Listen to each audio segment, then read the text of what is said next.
What did you do after graduation? Yeah, so one of the other things that I was really passionate about, and I still am passionate about, is writing.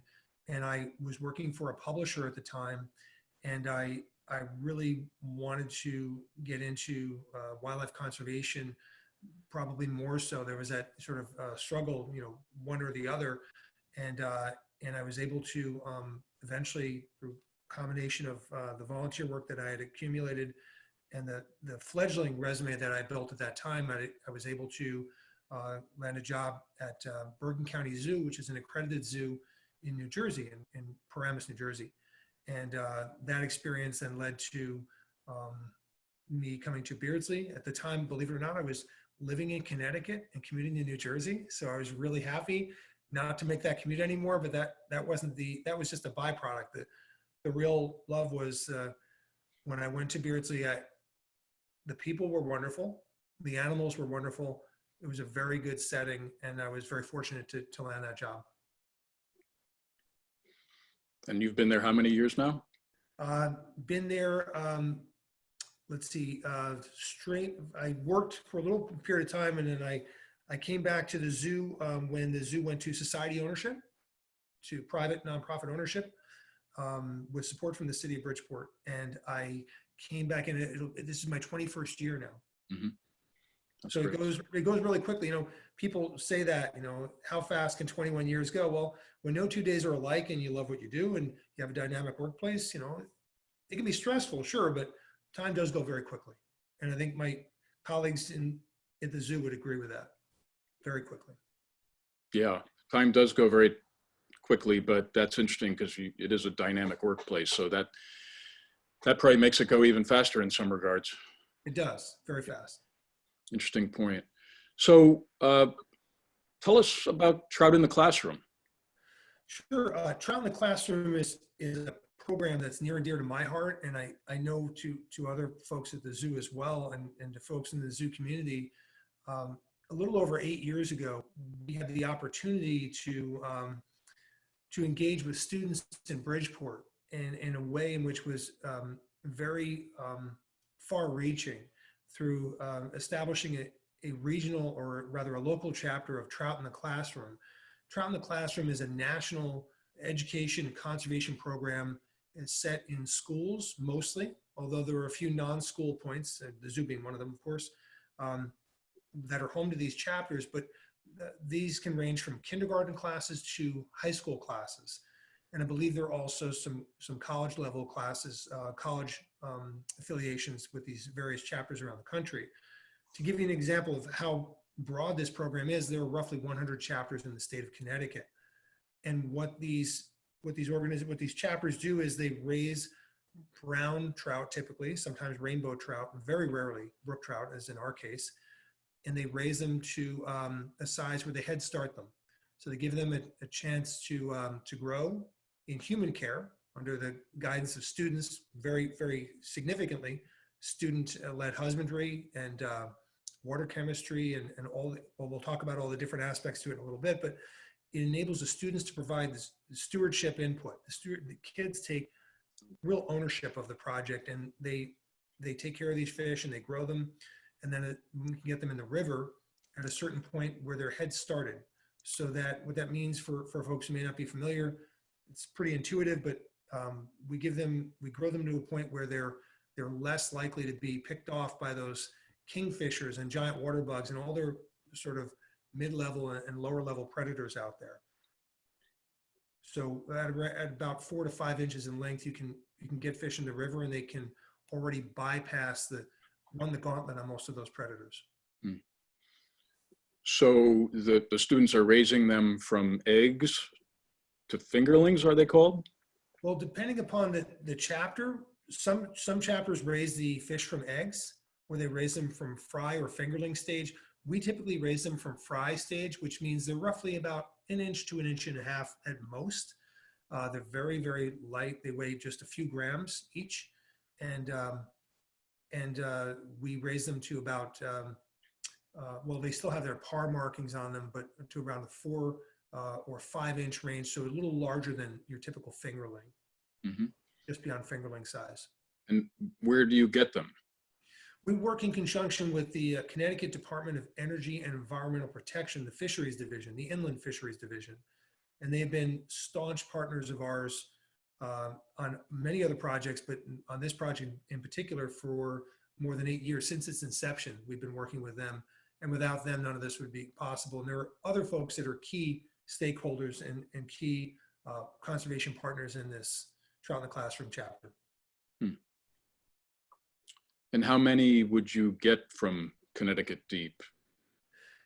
Well, it depends upon the year and it depends upon their allocation, but typically we will get anywhere between 40 and about 150 fish because we may get relatively larger or smaller fish in any given year. But this past year, we raised our largest school of fish to date. We had about 150 fish that we were raising this year. So that's quite a lot. In this slide, we see some of our students getting weights on the fish. And you may say, well, how is that possible? Well, what we do is we weigh the fish in the water and then we remove the fish from the water and then we weigh the water in the container and we subtract the difference there. But our students, they learn early on that it's very important to get data from these individual fish and from the school in general. So we can, when we have that data, then we can study them in greater detail with more accuracy and with scientific fidelity. So we're teaching them really the A's, B's, and C's of husbandry when it comes to the fish. And I want to give a shout out to and great credit to one of my colleagues, Jen. Jen does an incredible job on this program. She's been with it for a number of years already. And she not only introduces the kids, many of whom have never been acquainted with the river, the Pequannock River, before they start the program, to not only the river and the ecosystem in general, but to these fish, and she acquaints them with careers available to them beyond high school and college. So Jen is doing an incredible job with the students, and it's a very well received program. There are some of the students preparing for a macroinvertebrate. Looks like actually they're taking a break from the macroinvertebrate study they're doing there. Macroinvertebrates are big animals without backbones. So we're talking about aquatic insects largely, but also maybe some crayfish and worms that are found in the river, in the Pequannock River. The Pequannock is right behind them. This is a river that is roughly 20 to 25 miles in length and flows through Bridgeport, Connecticut's largest city. Flows out into Long Island Sound, which is a protected arm off of the Atlantic Ocean for those folks who may be dialing in from far afield. And here the students are actually going through some of the findings of their latest haul or scoop there in the river. And they're going through and they're probably looking at some fingernail clams, some segmented worms, and perhaps even a mussel or two, or some crayfish, as well as some stoneflies or caddisflies.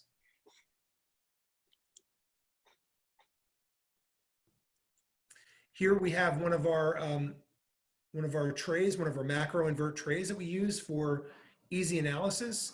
All of the animals are readily visible with a nice bright white background in broad daylight. It's easier to see them. And we also have, not visible in this slide, but we also have little handheld magnifying glasses so they can make positive IDs.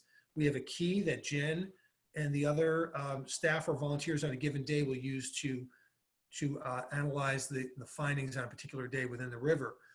And by looking at the macroinvertebrate profile in the river at a certain time of year, we get a snapshot as to the health of the river.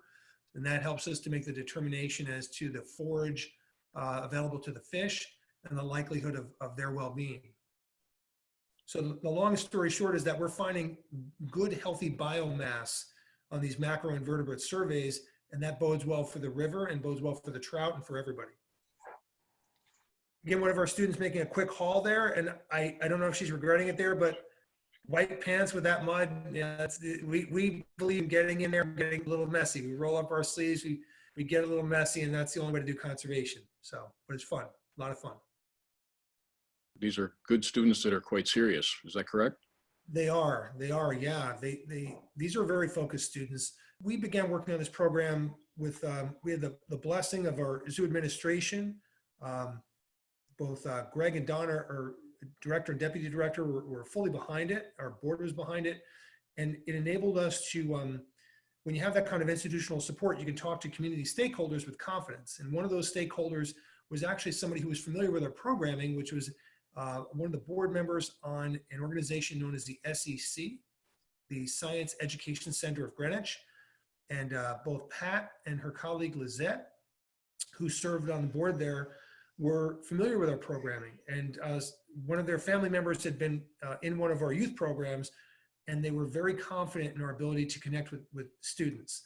And that confidence led to a conversation. That conversation led to the eventual support through seed monies for the program. And I'm happy to say that not only did SEC support the program from day one, but also the National Fish and Wildlife Federation, the City of Bridgeport, Quantic River Initiative. We had many, many stakeholders. Connecticut Deep, of course, the Department of Energy and Environmental Protection, our volunteers, the whole zoo community. So this program has been embraced from day one. And what it led to is a small cohort of students. We have 16 students in the program. We've had calls for enlarging the program, expanding it to 50 or 100 or more. And we have resisted those calls. I have personally, because I want to keep the sessions, the classes Socratic in nature. We want to keep it small. We want to keep the cohort small so we can dive deeply into these lesson plans. And it's worked out great with Jen at the helm. The students have to maintain an A average. They have to be recommended for the program by their teachers, by their science teachers and or their principal. And they have to write an essay as to why they want to enter into the program. And the 7th and 8th graders, they're very focused, young ladies and gentlemen. And when it comes to the dynamic there, from day one, the SEC worked with us to support this program for young ladies in science in particular. So our ratio is 75% young ladies in science in the program. Jim, they come from two particular schools in Bridgeport? They do, Park City Prep and Bridge Academy. Does that mean that they go year over year, or do they kind of graduate, if you will, and then someone else can come in and join the program? How does that work?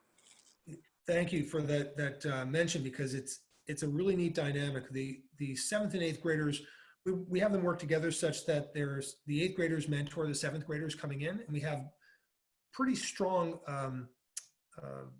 continuity from one year to the next. In other words, we lose very few 7th graders to academic ineligibility.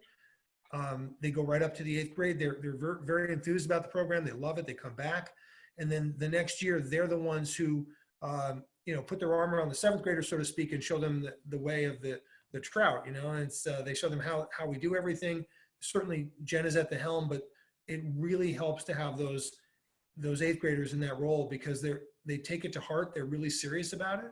And when you're a 7th grader, anybody over the age of 18 is old. And when you're a 7th grader, the 8th graders are rock stars, and as they should be. Mm-hmm. I imagine some of them are disappointed when they finish their 8th grade, because then they're no longer involved with that program. Some of them, they've expressed this to us at times. They've said, I'm really bummed I'm not going to be able to continue. But the good news is we tell them, hey, we have a lot of different programs for them, and there's no need to leave the zoo community. So when they graduate from Trout in the Classroom, some of our students from TIC have gone right into another program. We have an award-winning program called the Conservation Discovery Corps. And this is a program for high school students to engage in conservation science and education. It's a really robust program. We've got about 50 students in there on average from year to year. And so the students definitely have a path that they can take if they choose. And they can do that from 9th grade through 12th grade if they want, right? That's correct. Yeah. That's correct. And I would say that, we don't just talk about the very practical benefits of this, but some of those benefits include public speaking ability, socialization with your peers, which is certainly, the kids, they're really a cohesive bunch. But frankly, from a college standpoint or from a workplace standpoint, when colleges and potential employers, prospective employers see that these students have public speaking skills, research skills, education on their resume at the ages of 16, 17, and 18, it's a really strong testimony to their talent and their drive. Thanks for watching. For more information, visit our website, at www.futurefrogmen.org.